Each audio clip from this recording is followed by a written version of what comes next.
Today, we're looking at a pink ink by Lamy Vibrant Pink. As always, there's timestamps down below so you can skip around, but if you've got the time, I'd appreciate you checking out the entire video. Now, there's also a link down in the description to a playlist of all of the pink inks. Hi, I'm Adam, and I'm an ink guy. I get inks, test them, and share the results with you. Let's get into the first writing sample, 90 GSM Clairfontaine. We have no bleeding, no ghosting. The 1.1 has no feather spread, halo sheen, no shade. The extra fine is lighter than the stub, with no feather spread, halo sheen. It offers some shading, like the is much darker than most of the word quick. Brown is a much lighter word. 10 seconds to dry. Medium is a little darker than the extra fine, not quite as dark as the stub, with no feather spread, halo sheen, no shade, and 13 seconds to dry. Scrubby for both. Well, the extra fine shows some color variation that we get, and the medium shows none, and we got none. In the smear test, you could probably recover it if you smeared while you were writing. To have a range of experience with this ink, all of the writing samples are done with a Jinhao 159 with a 1.1 stub, a Jinhao X450 with a medium, and a Jinhao X750 with an extra fine. Then, a Waterman graduate with a fine nib was inked up, used for a day, and used to take the notes for this video. The second writing sample is done on 52 GSM Tomoe River. No bleeding, no ghosting. The 1.1 has no feather spread, halo sheen, no shade.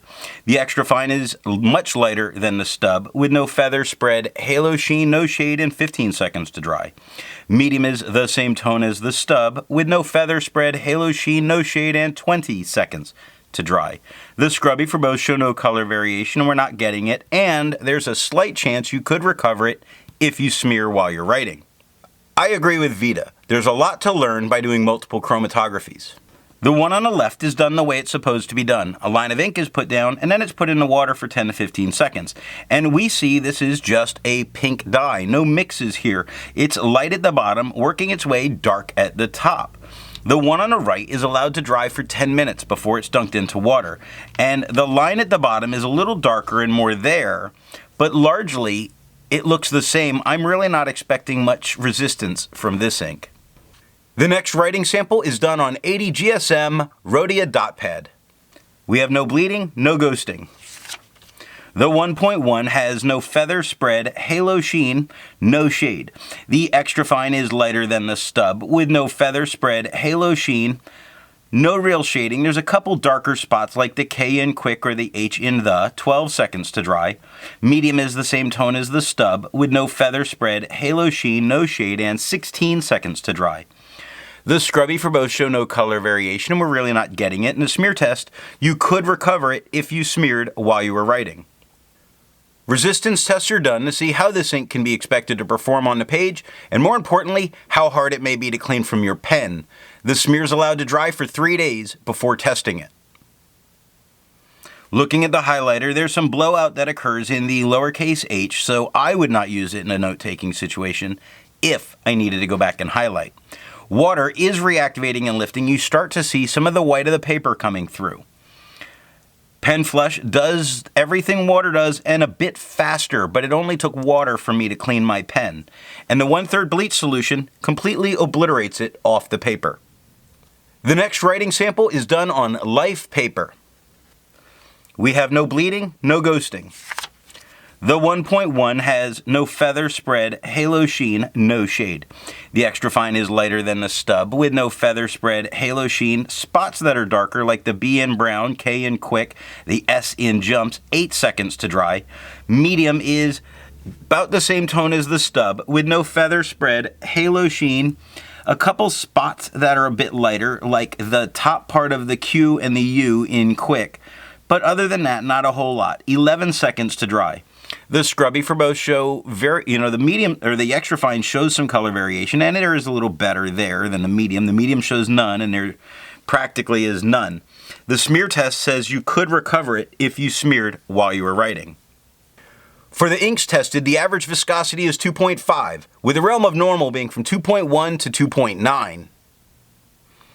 Lamy's Vibrant Pink has a viscosity of 2.75, making it normal. If you're interested in how the viscosity is tested or how that bell curve's made, there's a link to that video down in the description. Now, let's take a look at Levenger paper.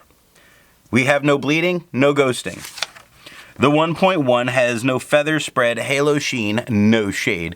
The extra fine is quite a bit lighter than the stub with no feather spread, halo sheen, no shade, and 7 seconds to dry.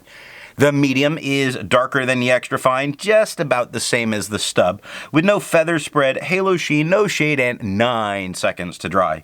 The scrubby for both show no color variation, and we didn't get it. In the smear test, you could probably recover it if you smeared while you were writing. For the inks tested, the average dry time was 17 seconds, and the realm of normal was 13 to 21 seconds. Lamy's Vibrant Pink has an average dry time of 14 seconds, making it normal. The last writing sample is done on Franklin Christoph paper. We have no bleeding, no ghosting. The 1.1 has no feather spread, halo sheen, or shade. The extra fine is lighter than the stub, with no feather spread, halo sheen, no real shading, 3 seconds to dry. Medium is the same tone as the stub, with no feather spread, halo sheen, no shade, and 4 seconds to dry. The scrubby for both show no color variation because there is none, and the smear test says you could recover it if you smeared while you were writing. Instead of finding inks that look like Lamy's Vibrant Pink, I would prefer to find an ink that complements its color on the page. I went for a nice blue, and I chose Akkerman Dutch Masters number 1. Now, if you'd prefer a different complement color, there's links to those playlists down in the description. So what do I think of Lamy's Vibrant Pink? This is a great pink, a color that's really hard to do well. It shades well enough and does have quite a bit of tone variation depending on the pen. As a color, it is a bright, but not so bright it burns your eyes pink. That alone makes this an awesome pink. So what nib and pen give the best writing experience with this ink? While it does look decent from just about every pen, I found it looked better from a medium to dry flow, fine or extra fine nib.